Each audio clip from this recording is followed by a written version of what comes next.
When we go all gung-ho on all animals are bad, I will tell you something, and I don't know how much you've interacted with, especially the Kenyans on your expertise side, which I'm sure you have, is that there are people that you're gonna lose immediately.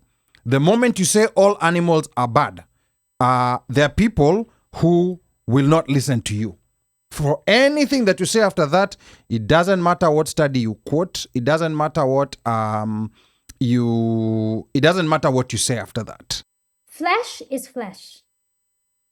That chicken, that meat is coming with no fiber. That you cannot do anything about it. It's coming with cholesterol. It's coming with saturated fats. That's the solid fats. But also when we cook this, and we love nyama choma. I'm sorry, my Kenyan people. We love nyama choma. Do you know what happens when you sear that meat and you make it burn and you turn it black? You create carcinogens. Do you know what carcinogens are?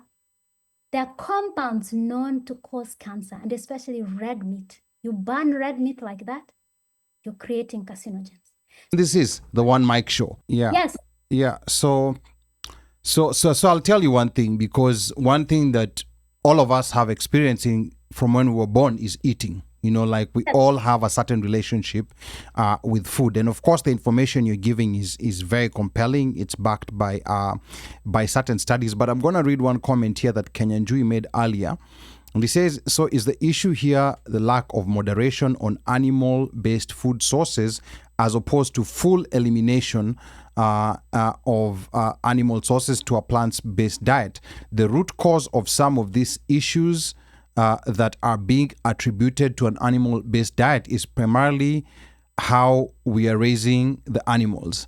At least people, the Maasai, have been on an animal-based diet for millennia and are some of the healthiest people on earth." Now, I know you've said something about the Maasais on your Facebook page, because I was trolling your Facebook page, but I'm going to tell you one thing.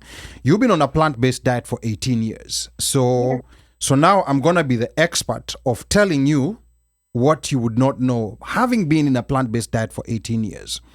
And I'm going to compare this to, because one thing I compare, there's two things I compare, you know, like my expertise is in personal finance. And finance and diet have two things that are very common to each other. And I will also say working out.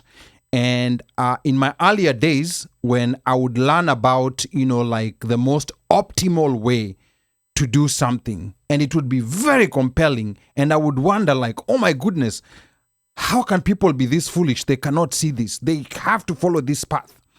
But over time, you know, I worked with a couple of mentors, and they made me understand one thing. Sometimes the best path is not necessarily the optimal path. You who's on 100% diet, you're on an optimal path. But sometimes the best path is not the optimal path, but it is the path that you can best follow.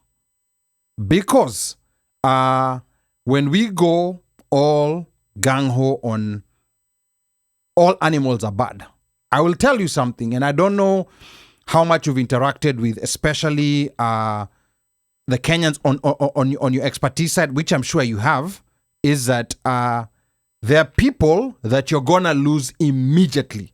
The moment you say all animals are bad, there are people who will not listen to you.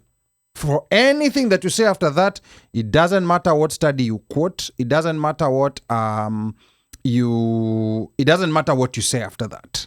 So, and it's the same thing in finance. I came to learn, you know, like there's certain habits that people have, you know, like over time that may, you know, like they may not be life ending, but they may be detrimental to their financial well-being. So you're better off guiding this person towards doing this less in a consistent way. Because, you know, when you go cold turkey, you know what happens? When you go cold turkey and decide, oh, this plant-based diet is so compelling. You know how long you're going to last? 3 days. You will last 3 days, and even if you make it to the 4th day, you're going to be very lucky. That's why I think it is very, very important to ensure that, I mean, even in your in your evangelism of the plant-based diet to be a bit kind.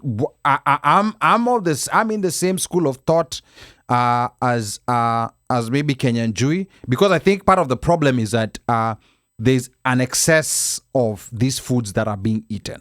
That there's no doubt, and I think we can all agree that eating excess red meat, like if breakfast, lunch, dinner ni 80% of your plate ni nyama, we can all agree that that's a serious problem. But if we have a situation where you're mixing up the foods you're eating, unakula ugali, and here not saying that this is the optimal path, but it is the path that people can take, because I'll tell you, ukija pwani, ukija kwetu pwani, and you bring all that talk of plant-based diet, goodbye, good night, that's what you're gonna get. Ukienda kwa kina Omosh, watu ambao wamekuwa kila samaki tangu kabla wazaliwe, hata kabla nyonye maziwa tayari wanakula samaki, and then uambie samaki si wazuri, goodbye, see you some other time.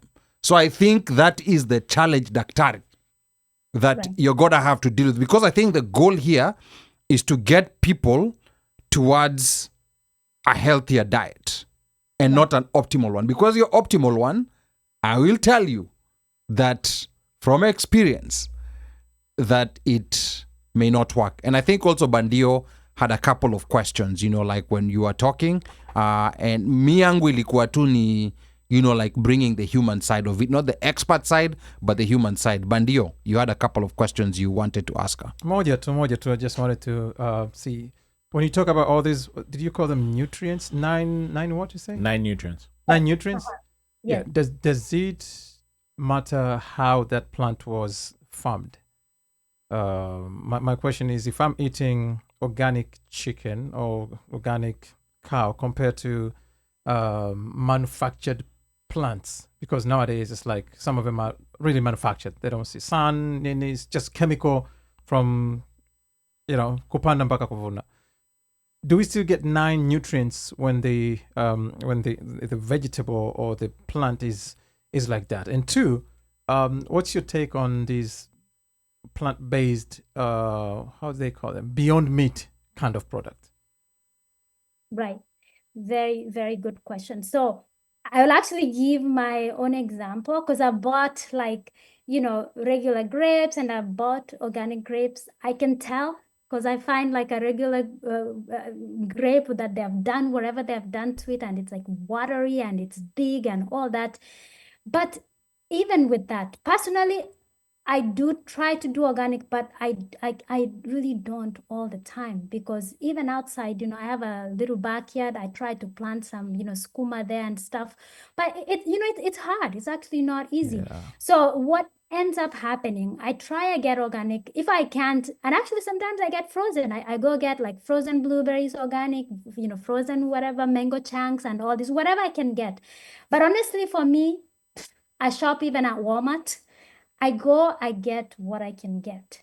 Because to me, honestly, it is still better. You might think that, well, it might be better off me going to get the farm-raised chicken or organic, beef, steak, and all that. Because listen, this is the thing. Flesh is flesh. That chicken, that meat is coming with no fiber. That you cannot do anything about it. It's coming with cholesterol. It's coming with saturated fats. That's the solid fats. But also when we cook this, and we love nyama choma. I'm sorry, my Kenyan people. We love nyama choma. Do you know what happens when you sear that meat and you make it burn and you turn it black? You create carcinogens. Do you know what carcinogens are? They're compounds known to cause cancer, and especially red meat. You burn red meat like that, you're creating carcinogens. So meat is not going to change, even if, yes, there are some differences maybe in your fat content and maybe stuff because it's organic versus non-organic, but flesh is still going to be flesh. When you burn it, flesh is going to act the same. It's going to create carcinogens. It's going to create inflammatory compounds, all these issues. It's going to give you cholesterol. So what I say, and I really understand what you're saying about moderation. You can't talking about personal finance, because my husband does the same thing, and we always, I'm always looking about into that. So I understand completely what you're saying, because he goes, yes, we should be doing this, but yeah, we're not doing it, or we're not doing it fully. You understand what I mean? Like, it's all a spectrum. So what I recommend to my people is, if you're sick and you desperately need to get well, and I'm sure many people will, because let me tell you something, and I know we're not here to talk about that. Do you know one of the earliest signs of heart diseases for men? And I know we're not here talking about men. Oh, Well, boy. we're talking about everybody. Erectile dysfunction. You eat this meat and all these cholesterol and saturated fats, it clogs your little arteries that go to your penis area. And you can't sustain an erection. It's the early sign of coronary artery disease, like you having basically disease all over your body. And that's the first place it manifests, because those arteries are so small. And you need blood flow, you need good blood flow to go to your penis to have an erection, to sustain an erection. So I tell people, why would you play around with this? You come to the doctor and say, I'm having erectile dysfunction. And they're like, oh, there's some other things they look at. Are you having some psychological issues, whatever, testosterone issues? And remember what I said? Testosterone issues, it didn't just appear. You converting your testosterone into estrogen. We're making this happen in our body by having so much fat in our body. And while I am on that, why do we accumulate too much fat in the body? It's not because of carbs, like they are telling us out here, like, oh, carbs get turned into fat. What did I say? Carbs burn for energy. You eat fat in the nyama choma, you eat fat in these eggs, in these dairy products and stuff. That's where the fat comes. So what